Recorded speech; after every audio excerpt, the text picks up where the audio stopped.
Hey guys, welcome to the JJ Show. First off, I want to thank you guys, everyone who are now patrons. Really feel the love, you guys. Thank you so much for the support. Before I start, I just want to mention that this is the YouTube version, not the Patreon version. The Patreon version is actually 32 minutes long.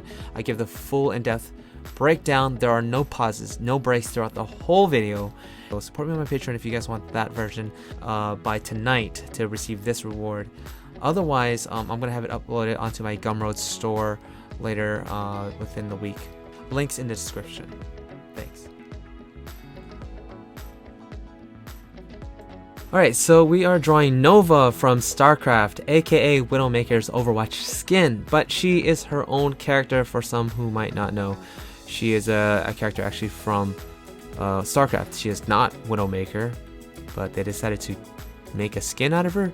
Anyways, I love the game so much. I was a huge fan growing up, played since like 1998, way back, and I was a super addict. I was an addict, but I've been clean. I've been clean for 3 years, counting in 4 years. I just deleted the game. It just was taking up my life. So I was so happy to see her in Overwatch, and so I decided to draw her. So here we are. Alright, so the first thing, of course, is we rough out a sketch. Okay, so for this, I'm sketching out a pose, and I don't really know what I want to do for the character, so I'm just gonna draw her like kind of a pretty simple pose, just standing, kind of contrapposta, and that just means her weight is shifted to one side. And I'm thinking she could hold a gun, but what I keep in mind is that I'm not thinking too complicated. I'm just thinking like where her hands could be placed. Just a really basic, straightforward stance, and I've duplicated the picture so that I can just adjust the arm instead of having to redraw the whole entire picture. What's really unique about this process, though, is I'm being very deliberate with the pose. I'm not drawing really kind of a lot of poses like I did with Rei Ayanami. I'm really deliberate, and I'm also really trying to think about line economy, using as little lines as possible to describe what I'm trying to draw, and I'm keeping the lines really bold and clear, not too messy, because these lines will actually be the final lines for the rough draft. So what you see here is actually the finished, not the finished, but it's before the finished lines. So what you want to focus on is keep the lines minimal. So you want to suggest the forms just enough. And I have a lot of references of Nova open, so that's going to really help me to figure out how everything looks. But for a lot of complicated details like the gun and her armor, if you look closely, they're not refined at all. They're really messy, but they're just there to suggest. So keyword is to suggest and imply the forms. If you're trying to show some depth, you can add kind of a secondary line over the form, like on the suit, around the arms. I'm drawing a kind of another line right next to it to show a little bit of width. The outfit or texture that she has on, it's not just flat against her skin. Again, think of the spacing as thirds. So we have large spaces, medium spaces, and small, intricate little spaces. Okay, so we don't want to lose the larger space. Those are resting areas. So you want to keep in mind your spaces, if not more important, just as important as the lines itself. The empty spaces are part of the drawings, and that's what makes the actual drawing look really interesting.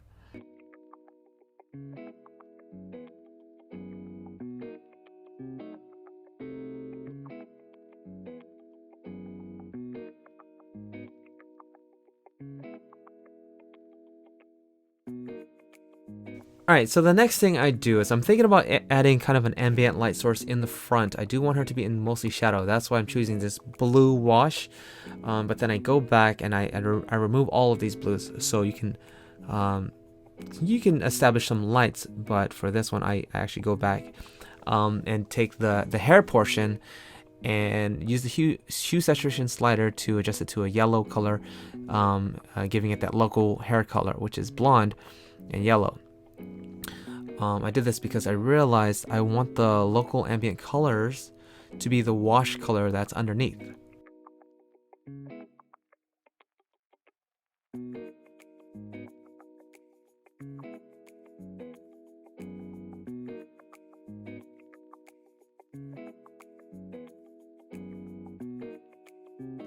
Alright, so I'm starting to add a rim line, and this is going to really round off the figure and add a lot of dimension. Just with a really opaque, strong brush, I create a really strong and flat opaque.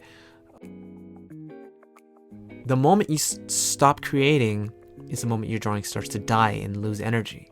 So when you're inking your rough draft, you're actually losing a lot of energy because you're no longer really creating, unless you're inking in a way where you're being inspired by the lines, but it's kind of difficult. In this process, we are still creating something new because we are inking over our paints instead of tracing over our lines. So this is going to retain a lot of energy. As some of you guys might know, I was at Fanime this weekend, and I did sell this at a print. I mean, at the at the convention, Fanime in San Jose. It is 2018 if you're watching it now, but a lot of you guys showed up and showed your support and really liked this piece, and I actually sold out of this drawing. So thank you guys so much. I did not expect that. These drawings, a lot of you guys asked, how long did this take? On average, a lot of my drawings take about 40 hours, sometimes even 100 hours. For example, my Devilman and One Punch drawings contains like over 10 characters. Alright, so our next step is to turn on the folder to full transparency so that the colors show up again. And now we have new lines on top. And the first thing I do is I lower the transparency of the rough draft lines, and I match the forms with our new inked lines. As you can see, I'm filling in gaps where there are spaces, and this is going to give us a nice full, nice clean edge to all the forms.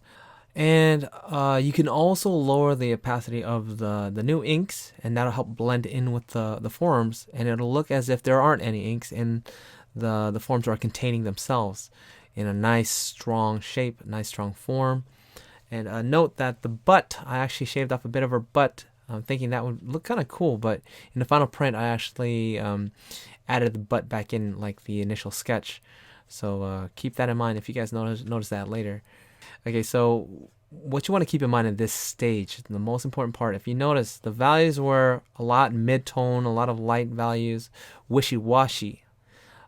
So what we do now at this stage is underneath the lines, we strengthen the edges with a lot of dark values, and we're going to erase out colors that bleed over to other forms and other objects, and we're going to add darker values. These are our darkest darks.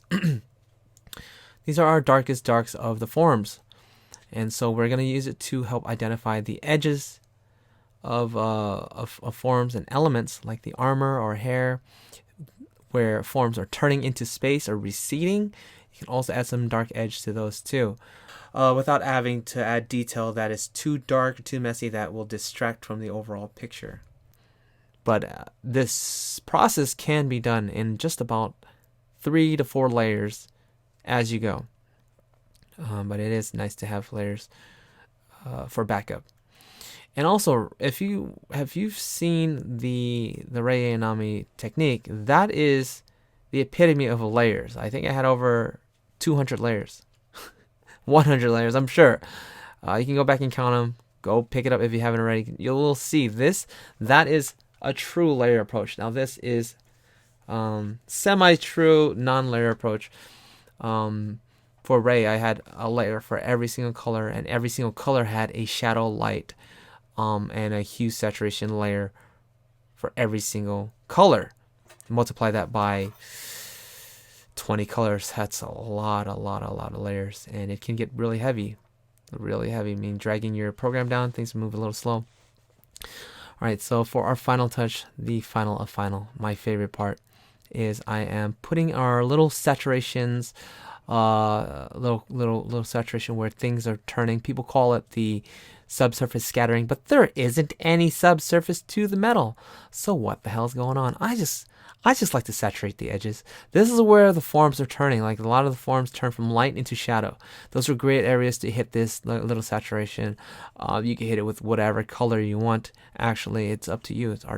Use your artistic license. What looks good to you? Try it out. Experiment with it. Use your hue saturation slider to adjust it if it doesn't look right.